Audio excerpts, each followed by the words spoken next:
Voltando do intervalo. Pessoal, o governo está precisando de 150 bilhões de reais extras de arrecadação. Eu vou repetir o número que ele é para ficar na cabeça de cada um. 150 bilhões de reais extras de arrecadação para fechar o orçamento de 2024 com déficit zero. Isso aí é o que pretende obter o ministro da Fazenda, Fernando Haddad, déficit zero. Para isso ele precisa de 150 bilhões de reais. Vai buscar isso onde? Aí vai. O governo, ou melhor dito, no caso, a equipe econômica, o governo entrega ao governo, o governo entrega ao Congresso, um conjunto de medidas para aumentar receitas. Confira os detalhes na reportagem de Marina Demore. Pressionado pela necessidade de elevar a arrecadação e cumprir a meta de zerar o déficit fiscal em 2024, o ministro da Fazenda, Fernando Haddad, quer antecipar para agosto pelo menos 2 medidas da reforma do imposto de renda: as tributações dos fundos de offshore e dos fundos fechados exclusivos voltados a super ricos. O texto ainda não está fechado, mas a meta do governo é enviar a proposta ao Congresso junto com o orçamento de 2024, que precisa ser apresentado até 31 de agosto. Hoje, os fundos de investimentos exclusivos de um único cotista são tributados apenas no resgate. A ideia do governo é cobrar o imposto de renda a cada 6 meses, como é feito na indústria de fundos em geral, sistema apelidado de come-cotas. Não é que esses fundos eles não são tributados, né? Mas você consegue diferir o imposto e pagar só ele lá na frente quando houver resgate. Acontece que os fundos similares todos têm o chamado come-cotas. Como tem para todos os fundos abertos o come-cotas e nos fundos exclusivos não tem, ou seja, você consegue diferir e pagar o imposto só lá na frente, faz sentido harmonizar as duas coisas sim.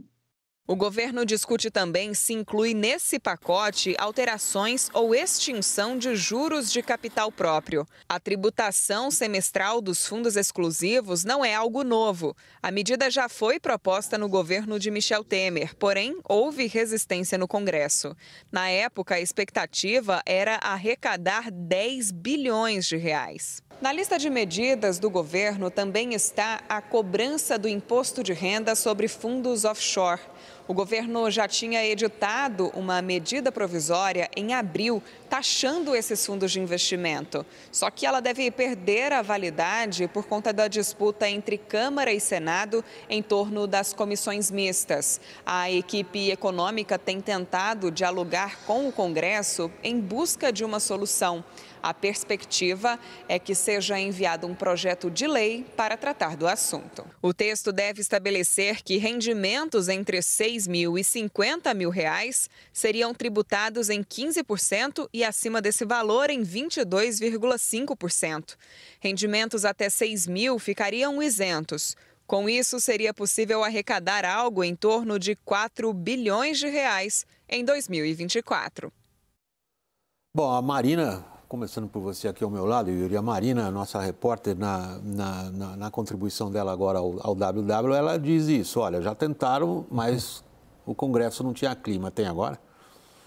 A conferir, mas é o tipo de pauta que tem dificuldade de andar no Congresso, sem dúvida alguma. E aí, curioso, né, que são medidas, né, Michel Temer, um governo que era o oposto do que é um governo do PT, na época de Dilma, agora de Lula. Então, vê-se que não tem muita questão ideológica nesse tipo de necessidade. Não, quando o Tesouro precisa de Exato. Não tem nada de ideológico. Exatamente, não é uma clivagem ideológica.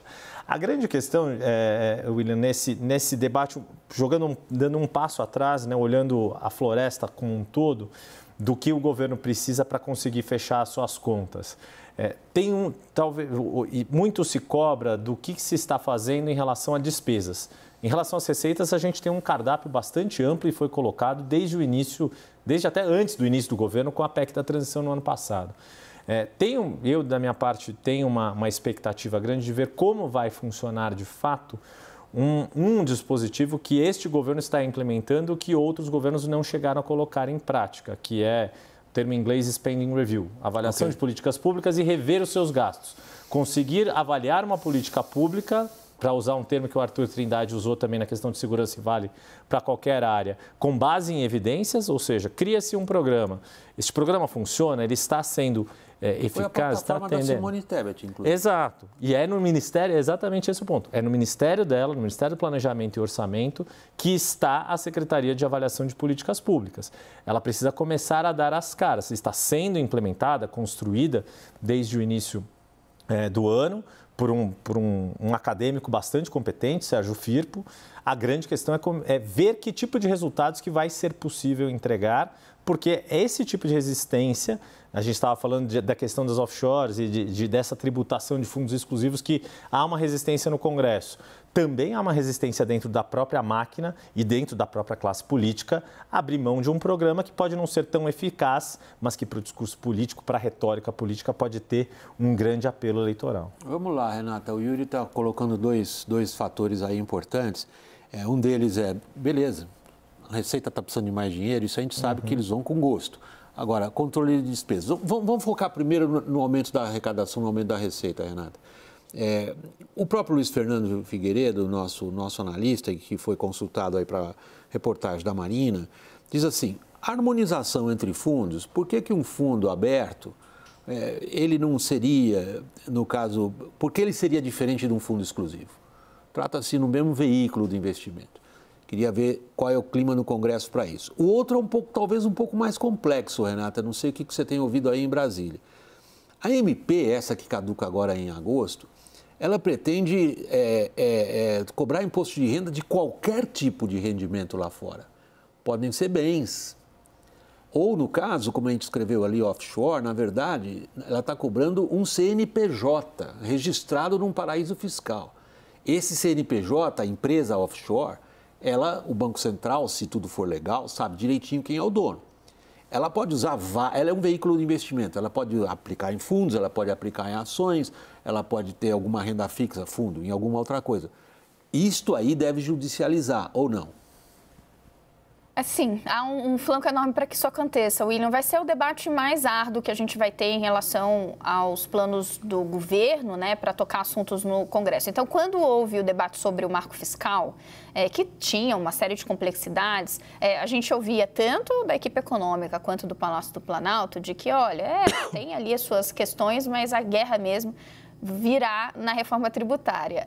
Passado esse primeiro momento em que a discussão sobre a unificação de impostos, ao menos na Câmara, teve êxito, o que a gente passou a escutar a guerra mesmo vai ser na reforma do imposto de renda. E nesse ponto, me parece que o governo está coberto de razão, porque se a gente pegar o histórico de debates que foram tentados nesse sentido no Congresso, esse retrospecto, ele é muito desfavorável a mudanças significativas. Então, se a gente olha, e essa máxima é absolutamente verdadeira, difícil alguém discordar de que o Brasil taxa muito e taxa mal essencialmente porque deixa essas torneiras. Então, quando o William falava sobre comentário de Luiz Fernando Figueiredo, é basicamente uma questão de isonomia tributária, o que ele está dizendo. Olha, tem fundo que tem o come cotas, que tem essa sistemática de cobrança, esse aqui, ninguém olhou, tem um sistema diferente. Então, mesmo quando a gente debate isonomia tributária e está falando de fechar algumas torneiras, a gente vê resistência no Congresso. Por que parlamentar usa esse mecanismo? Por que eles conversam com muita gente do empresariado, do mercado financeiro, que tem interesse ali em fazer alguma pressão, e a história vai morrendo. Essa vai ser a batalha mais difícil. Se a gente colocar no seguinte sentido, se for passar alguma coisa, né, qual é o ambiente? É esse tipo de medida ou é essa medida de tributação de offshore? Me parece que essas medidas, no qual se pode colocar um discurso de isonomia tributária, tem mais chance de avançar do que medidas que sejam, usem a roupagem de que estamos indo atrás dos ricos, necessariamente, que é algo que o PT gosta muito de fazer. Caio, você sempre gosta de dizer no WW como o Congresso ouve e tem os ouvidos próximos a interesses no bom sentido. Não estou falando isso aqui com uma conotação pejorativa. O Congresso é o lugar onde os interesses têm que ser negociados, chegar-se a um consenso, o voto.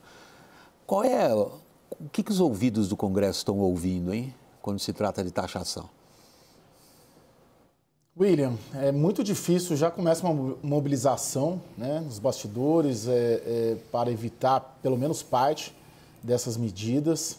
Há 3 grandes lobbies muito organizados que poderiam direto ou diretamente ser afetados por esse pacote, né? Então, agronegócio, setor financeiro, indústria, né? Não digo diretamente a atividade de cada um deles, mas pessoas que têm investimentos nesse sentido, que são de alvos diretos desse pacote de medidas, né? Então, se o arcabouço fiscal, se a reforma tributária, há um consenso, né, no país, na sociedade, de que são agendas em comum, que precisam avançar com uma ou outra divergência, nessa agenda tende a haver dificuldades, sim, por parte da equipe econômica do Palácio do Planalto. Agora, você coloca os 150 bilhões, essa necessidade do governo de ter isso para fechar a conta, inclusive do arcabouço fiscal que foi encaminhado. Para além do legislativo, a gente precisa colocar aqui a forma como o governo, o executivo, o governo Lula 3 aposta no judiciário. Tanto nas decisões econômicas, principalmente as que vêm do Supremo Tribunal Federal, que tem dado sinalizações não apenas em matérias tributárias, com decisões favoráveis ao caixa e ao tesouro do governo, mas também em outras decisões de cunho penal, de cunho constitucional, que o Supremo Tribunal Federal tem ajudado, sim, o governo Lula 3 e o Palácio do Planalto. Então a gente tem que pôr nesse componente, quando fazer, poxa, o Haddad vai conseguir os 150 bi? Com o Congresso, a gente tem dúvidas até que ponto ele conseguiria avançar, mas o Judiciário tem dado todos os sinais de que conseguiria. E o Executivo, e especialmente governos do Partido dos Trabalhadores, têm uma dificuldade de cortar na própria carne. O Spending Review que o Yuri coloca ficou no discurso até agora. Já passamos aí do primeiro semestre de governo e nada apareceu, o que mostra que tende a ser muito mais um discurso de campanha, um gogó ali, do que uma prioridade de governo cortar na própria carne e cortar gastos. Vamos seguir. William, por favor, Renata, prossiga. Só chamar a atenção para um fato. A gente fala em 150 bi, 110 bi, 120 bi.